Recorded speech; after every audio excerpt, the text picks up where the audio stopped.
Good afternoon and welcome to True Crime Voice for the Voiceless. Hi, I'm Maria. Today we're going to discuss the Chloe Driver cult M trial and verdict. Also, at the end of each video, I'm going to start featuring a missing person with the hope to bring them home to their loved ones. Now let's get started.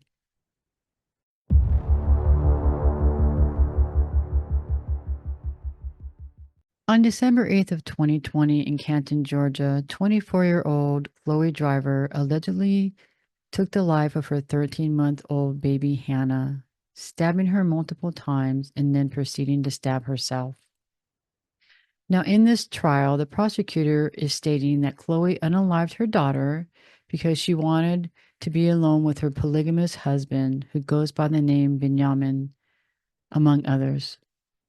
That she was tired of sharing him with the other two women who were his wives as well. The prosecutor also stated that this was premeditated. Now, on December 8th of 2020, Benjamin, Chloe, and her baby Hannah, the other two wives, Sarah and Jessica, as well as a friend named Jason Spillers, were caravanning in 4 different vehicles, a U-Haul and 3 cars, traveling from North Carolina down to Florida. Now, on their way, they stopped in Canton, Georgia, because Benjamin had left some items there at a house in the basement. This stop was supposed to be short. Then, when the two men started to move the items out of the basement into the U-Haul, the two women and Chloe and the baby went upstairs to take a nap. Now, Jessica and Sarah went to one room, and Chloe and baby Hannah went to another. Now, shortly after that, when everyone was distracted, Chloe allegedly went downstairs into the kitchen and grabbed a knife. She went back upstairs, locked the door behind her. She then breastfed baby Hannah. She laid her on the bed and allegedly stabbed her until she was deceased. Then she proceeded to stab herself in the neck and the chest. Now, at this time, everyone was downstairs because they were ready to get back on the road. So Benjamin went upstairs to go get baby Hannah and Chloe.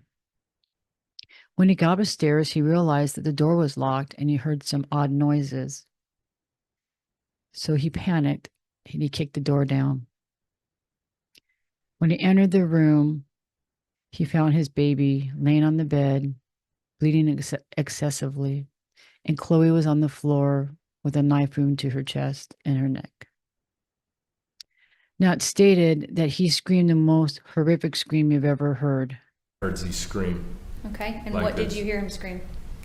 No, just like this, like at the like this terrified, painful scream, like just like a scream, like it was like shocking, you know. Jason heard this and ran up the stairs to see what was going on and found the most horrific scene you've ever seen. Benjamin was putting his hands around the baby's neck to try and stop the bleeding, as well as giving her CPR. And Jason was putting his hands and pressure on Chloe to stop her bleeding. One of the wives called 911. When the authorities arrived, it was very chaotic. You could hear yelling and crying. They were horrified at what they walked into. The baby was bleeding so bad and the injuries were so bad, they couldn't tell where she was injured. Sadly, baby Hannah did not make it. She did not survive. She was stabbed on her back, had 3 stab wounds to her neck. One of them was so deep it went all the way through her tiny little neck, hit a carotid artery, and hit a vertebrae. Now, the defense is stating that Chloe Driver's mental health is at question at the time of the crime. Now, Chloe met Benjamin when she was 16 years old at a bus stop. She then met up with him a year later when she was 17 years old. Benjamin was 38 years old at the time. Now, the defense stated that he's a polygamist and has 3 wives, Chloe, Jessica, and Sarah. The defense also stated that they have an alternative lifestyle and they all have different names. He gave them different names. They have different beliefs. They believe they have a higher consciousness than the rest of the world. They also do not stay in one place very long. They do not believe in modern medicine and they do not drink or do drugs. Now, Benjamin was allegedly in charge of the women. They dressed as he told them to. They were all vegans and they do not trust the government at all. They didn't even give baby Hannah a birth certificate when she was born. Now, the women were allegedly isolated and the phone calls were monitored. Now, in this trial, they put Jason Spillers, the friend, on the stand. Wow, this guy was something else to watch. He stated that he was in awe of Benjamin and his lifestyle. Now, I personally was confused on why the prosecutor and the defense let this guy go on and on when he was on the stand instead of just answering the questions. But he did let a lot out about the lifestyle and how odd it was. Now, he is in jail for something other than this crime, so that's why he's in orange and in shackles. Now, while he was on the stand, it seemed like he was helping the prosecutor and the defense. When he spoke of Benjamin and the women, he stated that it was a wonderful situation and they were all very happy. He went on and on about it as well as their beliefs and their lifestyle. He mentioned they did things like dark room therapy, they drank their own urine, they traveled from place to place. He stated that Benjamin was the head of the household and that he was in charge and that the women were submissive to him. He stated that he believed that this is how it's supposed to be. I think that women should be in a place that is yeah, sure. In servitude of the man. Absolutely. Absolutely. 100%. He would not let the prosecutors or the defense put words in his mouth. When he spoke of the day of the incident, he was in tears and so was Chloe. It wasn't her that did that. Yeah. You know that wasn't Chloe Driver that did this, right? Yes. You know that because everything that you ever saw her do with that child was what you would expect for a loving mother, right? Yes. You know that because of what you saw in that child's eyes and face when that child saw her mother, right? Yes. You described her earlier in your testimony that the child was bright and full of life, right? Yes. And she got that personality, she got that as a reflection from the treatment she got from her mother. From the love of her. Now, the defense stated that Chloe was having a major mental health crisis and had been begging for help. She even stated there was a day that Chloe was running down the road, yelling, crying, and screaming for someone to call the police and call her parents. There was even a witness of it. Her name was Sandra Torres. She happened to be in the area. She was going to lunch, and she seen Chloe running down the road, crying and yelling for help. Benjamin and Jason were chasing after her. They grabbed her and was putting her in a car. Miss Torres put her car in the way and was trying to block them. Now, in the process, allegedly, Benjamin hit her with the car. Jason got out of the car and went over and punched her in the eye. He even broke her eye socket. Now, the defense also stated that Benjamin would not let Chloe get any help for her mental issues. She was begging for help and he would not let her. Instead, he started giving her CBD. At some point, Chloe told him that she thought this was making her worse, that her delusions were getting worse. It is stated at some point, Chloe snuck and called her parents to come get her and the baby. But Benjamin checked the phone and seen that the parents were coming. So he took the baby away from Chloe and left. When Chloe's parents showed up to pick her and Hannah up, they seen that she was alone. She had a black eye and she was crying hysterically and stated that he took Hannah.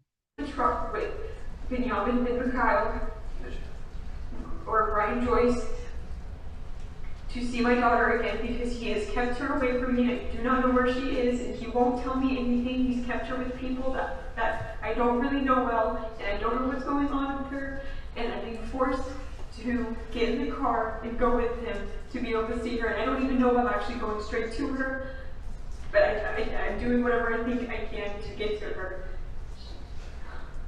Her name is Hannah Nicole Driver.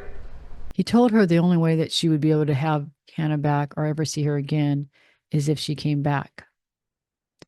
Now, in the detective interview with Chloe the day after the incident, when she was in the hospital, Chloe knew what was going on. She asked, "Where's my baby? Is she okay? Who is she with?" Now, when the detective informed her that baby Hannah had passed away, she stated, I shouldn't have unalived my baby. I should have just stayed." He survived ASAP. That's one question. I want to know who is staying with her. That's the second question. Okay. And I'm going to answer both for you. Your baby did not survive. Okay? Your baby did not make it. The defense put on evidence that stated Chloe was being abused and having mental issues and had tried to get away numerous times, but Benjamin would not let her. He would always stop her. The defense also stated that it was a cult and Chloe was also forced to bring in new people for him so he could have more wives. They also had Benjamin's first wife on the stand. How do you know Miss Driver? I met her through Benjamin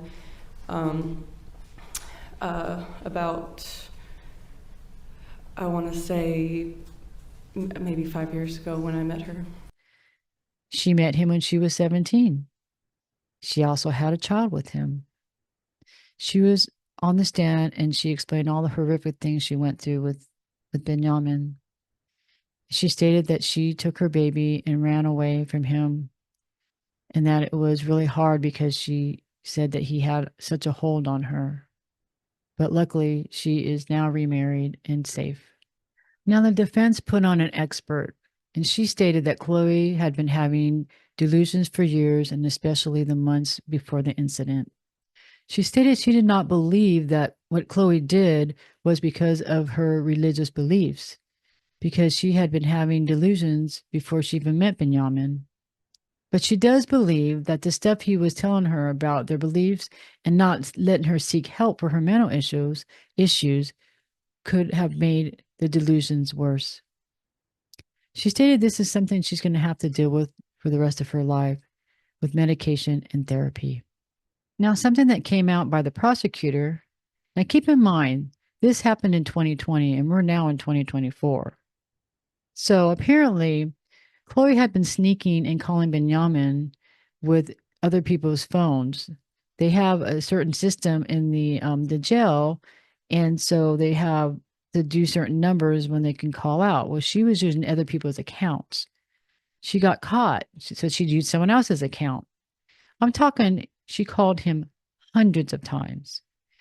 They even blocked his phone, and she would find other ways of calling him. She would literally use the phone that was not designated for inmates. How many phone calls were made by Ms. Driver to that phone number to Mr. Benjamin Ben Michael? 518. Okay. And what was the date range of those 518 phone calls? April the 20th of 2022 to February the 5th of 2023. Is this Stockholm Syndrome? What do you think? Let me know in the comments below. Now, they had 3 expert witnesses. The prosecutor's expert witness was a forensic psychologist. The defense's expert witness was a psychologist. They also had an independent expert witness, and she was also a forensic psychologist. All 3 of them stated Chloe had mental issues and has had them since she was young. It has gotten worse because she has not gotten professional help or treatment. The prosecutor's closing argument was spot on. She had a lot of passion. She stated that Chloe knew what she was doing and she was in her right mind. That she may have mental issues, but she knew what she was doing when she unalived Hannah in such a brutal way. She even asked if she was still alive and begged the first responders to let Hannah be with her father, Benjamin. She stated Chloe did this crime because she did not want to share her husband with the other women. She asked the jurors to find Chloe guilty of M. Now, the defense stated that Chloe was suffering from severe mental illness at the time of the offense, suffering from delusions telling her that she needed to unalive herself.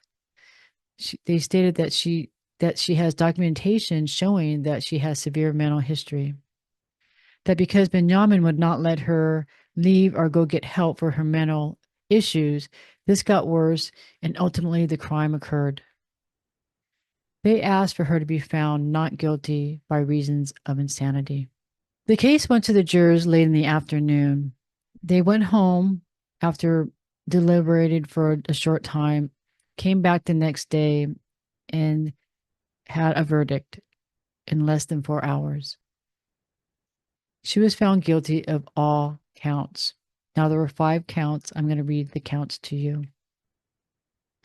Count 1, malice M, guilty beyond a reasonable doubt, but mentally ill. Count 2, felony M, aggravated assault, guilty beyond a reasonable doubt, but mentally ill. Count 3, felony M, cruelty to children in the first degree, guilty beyond a reasonable doubt, but mentally ill. Count 4, aggravated assault, guilty beyond a reasonable doubt, but mentally ill.